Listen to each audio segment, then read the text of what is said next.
How Abhishek Sharma incorporated Brian Lara's advice to become the heartbeat of India's daring T20 approach. From the distant perch for the media at the leafy ICC Cricket Academy ground, it's setting a slice of the English county ground with picket fence and miniature Victorian buildings in the backdrop. The batsmen in the nets at the far ends seem like flickering silhouettes when the dusk sinks in. The identification goes by a quirk in the batting stance, the peculiar sound of the willow when they sweet spot, or the routes they take. The easiest to identify is Abhishek Sharma, not only because of his lean frame, angular, stork-like stance, with well-defined geometry, but he hits the ball the farthest, the furthest, and the most frequent. When batsmen take the aerial route in the nets, screams of "watch it" can be frequently heard. But a support staff member was overheard telling the other, "No need to be wary when he bats, he usually hits the ball out of the ground." Net bowlers will have to frequently restock the supply of cricket balls because some are lost in the garden nearby, some deposited on the pocket road. Between strokes, his laughter echoes, especially when his friend from childhood Shubman Gill is on the adjoining nets, or Tilak Varma. He is a young cricketer fully enjoying his rosy form. Heeding Brian Lara's advice. It's also when he doubles up on his practice. It's a piece of advice that I got from Brian Lara, his mentor at Sunrisers Hyderabad. He told me, when you are in good form, double up your practice, because you will always be in the bowler's mind. They would be planning for you, and coming extra hard at you. So you should be even better prepared, he once said in an interview on SRH website. Lara, one of his idols, is a guiding light for him. It's a common sight to spot the West Indies legend standing behind him when he is batting in the nets of Sunrisers.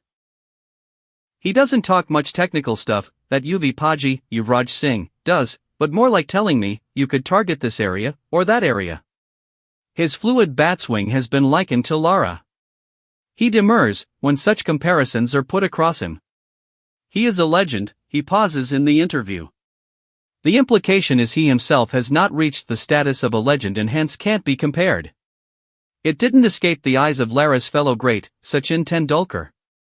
His bat swing is effortless. He generates an incredible amount of power. It may not be too visible, he is not a big guy, but he has such sweet timing. I love watching him. The way he plays, hits sixes and fours to all parts of the ground. It's a joy to watch, Tendulkar said in an interaction with Star Sports. India's tempo setter. Abhishek has smoothly established himself as the heartbeat of India's daring approach, as vital as Ben Duckett to the baseball cause, or as central as Sanat Jayasuriya to Sri Lanka's 15-over blast doctrine in their victorious 1996 World Cup. India's tempo setter, the heavy guitar riffs that start off a heavy metal concert. Last game, he seized the momentum with his first two strokes.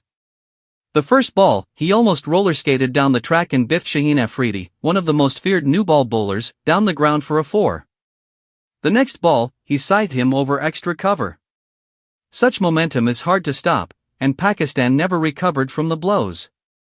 Abhishek perished for 31 off 13 balls, but these are knocks more valuable than a half-century at a slower pace. His strike rate of 195.40 in 18 innings is the reason India's relentless aggression works. That he averages 33.11, despite the hyper-aggressive approach, explains his value to the team. He hits a 6 in every 7th ball, a 4 every 6th delivery. It means every 3rd ball is a hit to the fence or over it. He balances both without embracing a high-risk approach either, sticking to his percentage strokes. His batting could seem all fun and frolics, a player who seemingly feeds on vibes. But there is a cold-eyed sniper-like dissection about him. Every stroke is well thought out and finessed. The mechanics are simple. There is no exaggerated trigger movement, long indefinite strides and an uncluttered bat swing, like the swish from a samurai's sword. The risk is minimal, even though it does not mean he is entirely risk-proof. He stepped out to Afridi first ball because his initial deliveries would invariably be full. The flow of boundaries is unstoppable. When he can't find the fence, he rotates the strike with brisk singles. He is not content with merely flashy useful starts for the team. He has an eye for big scores too. For 50-plus scores, 2 of those hundreds are incredible for someone of his hyper-aggressive disposition.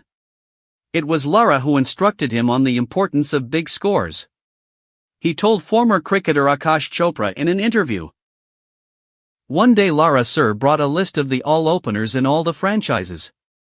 All big names, like Johnny Bairstow, Joss Butler, David Warner, etc. He asked me the common factor that binds them all.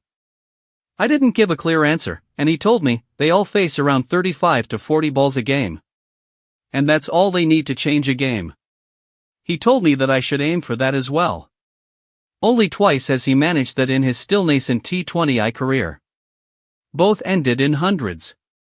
I surely want to bat as long as possible, he recently said. Bowlers would pray such a day as this would not arrive. Don't forget to like, comment and subscribe for more cricket insights and updates.